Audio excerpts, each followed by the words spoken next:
নমস্কার, জয়শ্রী গণেশ। আপনাদের প্রত্যেককে জানাই স্বাগতম আজকের বিশেষ পর্বের অনুষ্ঠানে। আজকে মূলত আমরা যে রাশিটিকে নিয়ে আলোচনা করব সেটি হচ্ছে কুম্ভ রাশি। আপনারা জানেন যে বৃহস্পতি কুম্ভ রাশির জন্য কতটা প্রয়োজনীয় একটি গ্রহ।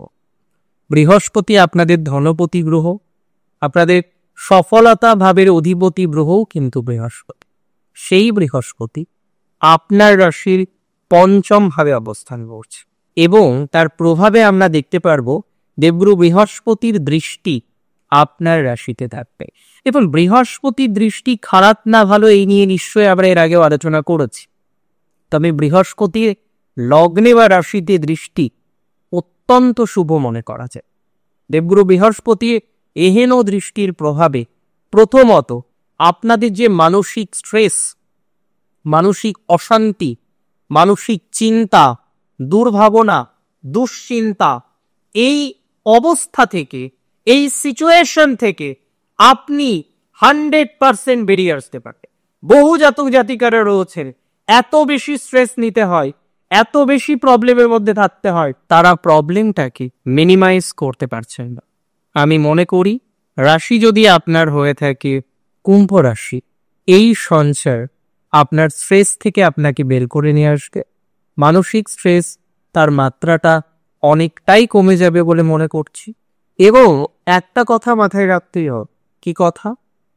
কুম্ভ রাশির জাতক জাতিকাদের দেখুন, এটা আমি কোনোভাবেই মনে করি না যে কুম্ভ রাশি জাতক জাতিকাদের ফাইন্যান্স জিরো হয়ে গিয়েছে, তাদের ফাইন্যান্সিয়াল স্টেটাস এতটাই ডিস্টার্ব হয়ে গিয়েছে তারা আর ফাইন্যান্সিয়ালি উঠে দাঁড়াতে পারবে না বা ভালো জায়গা তৈরি হবে না। আমি একটা কথা সিম্পল ভাবে বুঝি, বৃহস্পতির পঞ্চমে অবস্থান, তার পঞ্চম দৃষ্টি আপনার নবমে, তার নবম দৃষ্টি আপনার রাশিতে আপনার হেলথের ক্ষেত্রে যেমন ইমপ্রুভমেন্ট দেবে, আপনার সন্তান ভাগ্যে ইমপ্রুভমেন্ট দেবে, আপনার ভাগ্যে ইমপ্রুভমেন্ট দেবে, এবং সাথে সাথে আপনার যে ফাইন্যান্স, আপনার যে ফাইন্যান্সিয়াল স্টেটাস, কোনোভাবেই আপনি আপনার ফাইন্যান্সকে ঠিক করতে পারছেন না, কোনোভাবেই আপনার একটা ফাইন্যান্সিয়াল পজিটিভিটির জায়গাটা স্টে করতে চাইছে না, এই সকল বিষয় আমরা কিন্তু নিশ্চিতভাবেই গ্রোথ দেখতে পারব। বহু জাতক জাতিকারা কুম্ভের আছে, এই সঞ্চারের প্রভাবে তাদের স্কিল ডেভেলপ হবে। তারা যে এক্সট্রা কারিকুলার অ্যাক্টিভিটিগুলো নিয়ে কন্টিনিউ করতে চায়, তাদের সেই এক্সট্রা কারিকুলার অ্যাক্টিভিটিগুলো নিয়ে কন্টিনিউয়েশন আমরা দেখতে পারবো। অনেক ক্ষেত্রেই স্টাডির মাধ্যমে, পড়াশোনার মাধ্যমে আপনার একটা প্রোগ্রেসিভ জায়গা আসবে।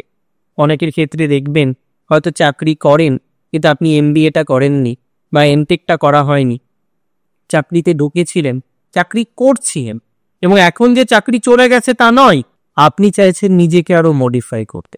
যে সমস্ত জাতক জাতিকারা নিজেকে মডিফাই করতে চাইছেন, মডিফিকেশনের মাধ্যমে আরো পজিটিভিটি পাওয়ার চেষ্টা করছেন, তাদের মডিফিকেশনও হবে, পজিটিভিটির মাত্রাটাও বৃদ্ধিপ্রাপ্ত হয়। বহু কুম্ভ রাশির জাতক জাতিকারা আছেন যারা শিল্পী হিসেবে কাজ করছেন, কবি আছেন অনেকেই, গায়ক বা অভিনেতা আছেন অনেকেই, অনেকেই ডেকোরেশনের কাজ করে, ইন্টেরিয়রের কাজ করে, দর্জি হিসেবে বহু জাতক জাতিকারা কাজ করে, আবার অনেকে আছেন আইন বিষয়ের সাথে অ্যাটাচড। আপনি হয়তো ডিরেক্টলি আইনজ্ঞ, অ্যাডভোকেট বা লয়ার, কিংবা আপনি হয়তো জাজ, আপনি এমন ধরনের পেশায় যুক্ত রয়েছেন যেখানে আপনাকে আইন সংক্রান্ত বিদ্যাটা বা বিষয়টা চর্চা করতে হয়। কুম্ভ রাশি যে সমস্ত জাতক জাতিকারা এই ধরনের পেশা বা বৃত্তির সাথে সংযুক্ত আছেন তাদের গ্রোথ কিন্তু হবে। যে সমস্ত জাতক জাতিকারা পুরোহিত কিংবা যে কোনো ধরনের আধ্যাত্মিক কাজকর্মের সাথে যুক্ত, যে কোনো ধরনের আধ্যাত্মিক ম্যাটারগুলির সাথে যারা কানেক্টেড আছেন, তাদের প্রসপ্যারিটি কিন্তু বাড়বে। আধ্যাত্মিক বিষয় সুখের সমৃদ্ধি আসার সম্ভাবনাটা বেশি। যে সমস্ত জাতক জাতিকারা আধ্যাত্মিক ম্যাটারে আছেন, স্পিরিচুয়াল ম্যাটারে আছেন, তাদের প্রসপ্যারিটি কিন্তু বাড়বে। এবং আমি বলে রাখছি, যারা জমি জমার কোনো সমস্যায় আছে, জমি নিয়ে, স্থায়ী সম্পদ নিয়ে, স্থায়ী প্রপার্টি নিয়ে যারা প্রবলেমে আছেন, তাদের কিন্তু প্রবলেমটা অনেকটা মিনিমাইজ হয়। বহু কুম্ভ রাশি জাতক জাতিকারায় একাডেমিক লাইনে চাকরি করে, একাডেমিক লাইনটা আবার বেটার দিকে চায়, একাডেমিক লাইনে নতুন জব পেতে পারে। অনেকেই তো চাকরি করেন কারেন্টলি, কিন্তু প্রবলেম হলো একটা পিএনপিসি, একটা অফিস কনস্পিরেসি, যেটা আপনাকে প্রচুর পরিমাণে কষ্ট দিচ্ছে। এই ধরনের বিষয় আপনি একটা গ্রোথ বা অপরচুনিটিস নতুন করে পাবেন বলে আমি মনে করছি। দেখুন, যে সমস্ত বেদজ্ঞ পণ্ডিত আছেন, যারা ব্যাকরণ শাস্ত্রের সাথে যুক্ত, লিটারেচার রিলেটেড যে কোনো ধরনের বিষয় নিয়ে পড়াশোনা করেছেন, শিক্ষাদয়ের সাথে যুক্ত, আমি বলছি না যে যারা টিচার আছে, যে কোনো ধরনের একাডেমিক পার্সোনাল যারা আছে, তাদের কিন্তু প্রসপ্যারিটি বাড়বেই।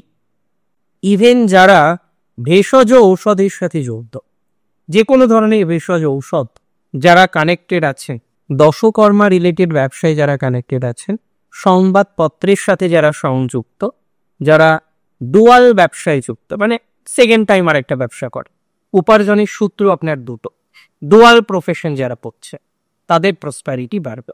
যারা পুস্তক ব্যবসায় আছেন, পাবলিকেশন করেন, যে কোনো পাবলিকেশন, যে পাবলিকেশনের সাথে যুক্ত, পুস্তক ব্যবসার সাথে যুক্ত, পাবলিকেশন আপনার মূল ব্যবসা, তাদের প্রসপ্যারিটি কিন্তু বাড়বে। এবং আমি মনে করি যে কোনো ধরনের যন্ত্র, যে কোনো ধরনের অনুবীক্ষণ যন্ত্র থেকে শুরু করে যে কোনো ধরনের বীক্ষণাগার বা অনুবীক্ষণাগার বা ল্যাব যারা কাজ করছেন, অনেকে পোস্টডক করছেন, রিসার্চ করছেন, এবং রিসার্চে একটা বাধা আসছিল, সেই বাধাটা অনেকটা মিনিমাইজ হবে এবং কনফার্মেশনের দিকে যেতে পারে। অনেকেই নেট সেট দেবেন, খুব টেন্সড, মাঝে মাঝে নিজের দিশাটাহীন মনে হচ্ছে, তাদের প্রসপ্যারিটি বৃদ্ধির সম্ভাবনা দেখতে পাচ্ছি। অনেক ভালো থাকুন আপনারা প্রত্যেকে, সুস্থ থাকুন, স্বাভাবিক থাকুন। শেষ করছি এখানে। জয় শ্রীকৃষ্ণ।